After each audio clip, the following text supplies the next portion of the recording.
So today for our dissection, I have a couple of helpers who are going to help us dissect sheep eyes today. So Ray, Slade, they're both very excited, as you can see. It's kind of like you guys are in the classroom. Some of you are stoked and some of you wish you were anywhere but here. So, what does it look like, guys? What does it look like on the outside? It looks like an eyeball. It looks like an eyeball. So I'm going to show you some things on it to tell you some parts. So do you guys see all of this like white and yellow stuff that's all around the outside edges? That is fat and muscle, right? So we're going to have to remove that if we want to see it a little bit closer. So I don't want to remove it. Yes, but we have to in order to see all of the parts that we're trying to look at. So Ray, since Slade's a little gun shy, you want to take those scissors.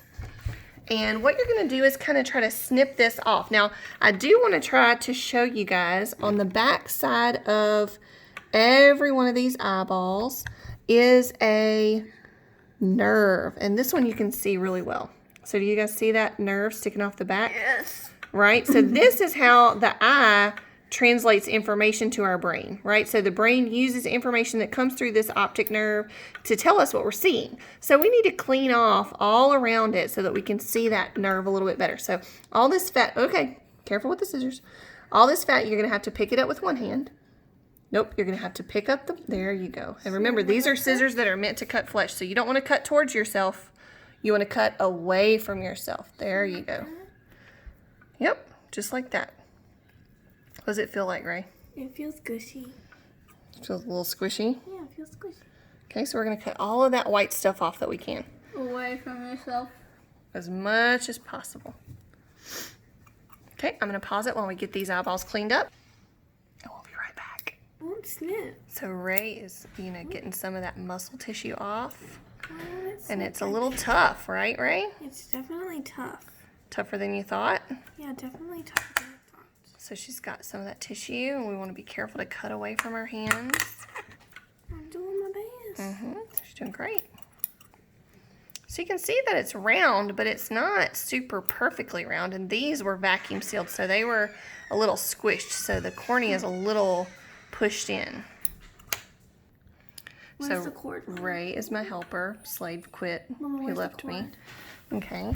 So if we look down deep in here, so I'm going to use the scissors to point.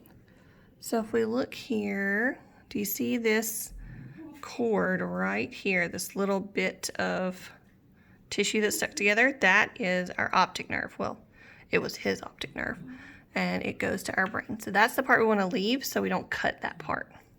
Everything else we're going to take off. This is what you guys would experience. There's a lot of extra. Do you guys see how small the eye is that we're trying to get to? And all of this stuff was all extra that we cut off. All muscle and fat that helps cushion and protect your eyes. I don't want to cut off the wrong stuff. You're doing great. Careful with those scissors. They're very sharp.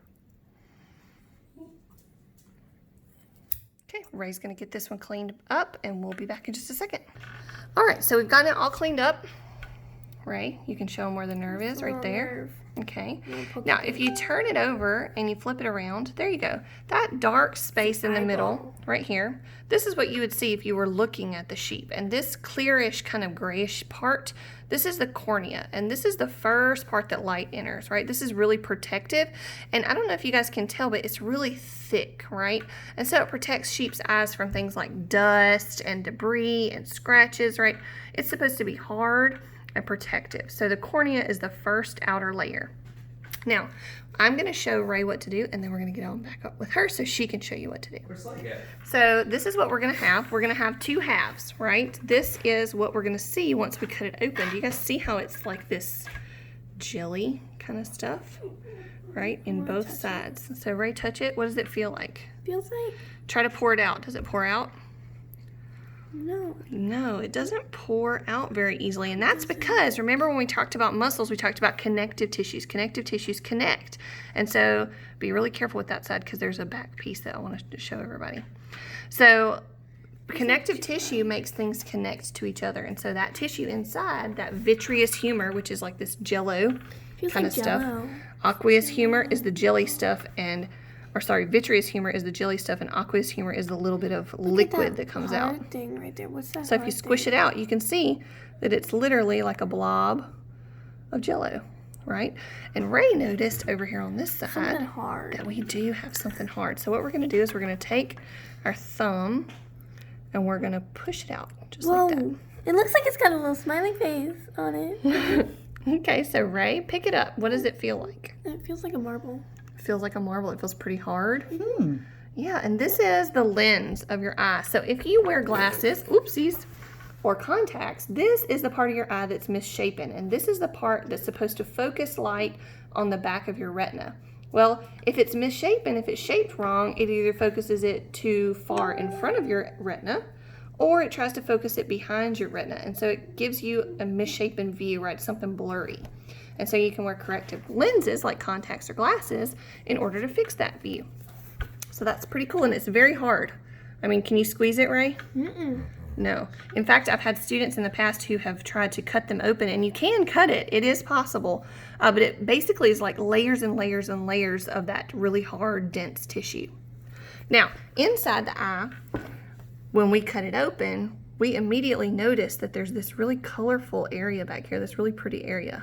But before we get to it, there's this kind of grayish layer that's on top. Well, this grayish layer is really important. Do you guys see where it connects right there? There makes like a kind of a little star. That's where the optic nerve connects, and that's where you have a little tiny blind spot in the back of your vision. And so this layer right here is really thin. Can you guys see that? And it is your retina. Really tiny cells coat it and allow you to see color. Wow. So cool. Now this right here is beautiful, right? This turquoise, it looks like mother of pearl almost, right? Guess what, guys? You don't have that. That is specialized for animals that need to see in the dark, because that reflective coating lets them use every little bit of light that's in their environment so that they can see clearly when it's dark outside, like when it's dusk, really early in the morning, or really late at night. Cats have a very vibrant, this is called a tapetum lucidum, and they have a very bright one because they're nocturnal, right? They're usually out at night in nature. So this thin layer, this is our retina that covers that whole back of our eye, connects to our optic nerve right here, and you can see that that is literally connecting that tissue to the back of the eye. It's not easily removed. This is that tapetum lucidum, right? Now let's look at the front of the eye, okay? Now on this side, we have kind of still some of our jelly, so I'm going to scoop it out with my thumb. It just kind of, it's like jello, right? And what's then that yellow thing that fell out with it? That is a piece of the retina that came off with it. So if you look here, do you guys see how there is a hole in the middle of the eye right there where you can kind of see, you know, a little bit of light that comes through? That is the size of your pupil. The pupil is actually the hole, and the hole gets bigger to let in more light if you're in really dark environment, or it gets smaller to let in less amount of light. And you can even see this if you go in the bathroom to the mirror, you turn the light off, and then you turn it on really quick, you can see your pupils get way smaller. Or you may have been to the eye doctor where they put a special chemical in your eye that makes it get bigger so that the eye doctor can see to the back of your eye, right? We dilate our eyes or they constrict. And the thing that makes that happen is this layer of muscle, this black stuff right here, is a really thin layer of muscle. So I'm going to pull it out for you so that you can see what it looks like. Okay, so as you guys can see, when I pull it off this way, right, it's still a little attached. When I pull it all the way off, you can see that the color of this sheep's eye was brown, because this is the iris, the colored part. And the iris is what gets bigger or smaller to allow in more or less light, depending on what kind of environment it's in. It's a layer of really thin muscles. And you can see, if I can get it to focus, that there's these little stripes, and each one of those little stripes is a little muscle. And that's what makes that pupil size bigger if there's less light, or smaller if there's a lot of light, so that it reduces the amount of light that comes in. So, in a nutshell, those are the main pieces and parts of our eyes that help us see. And remember, we're only able to take in that information through our eyes. Our brain is what processes that information for us and allows us to see and understand what we're seeing. So I hope that helped you guys understand the parts of the eye.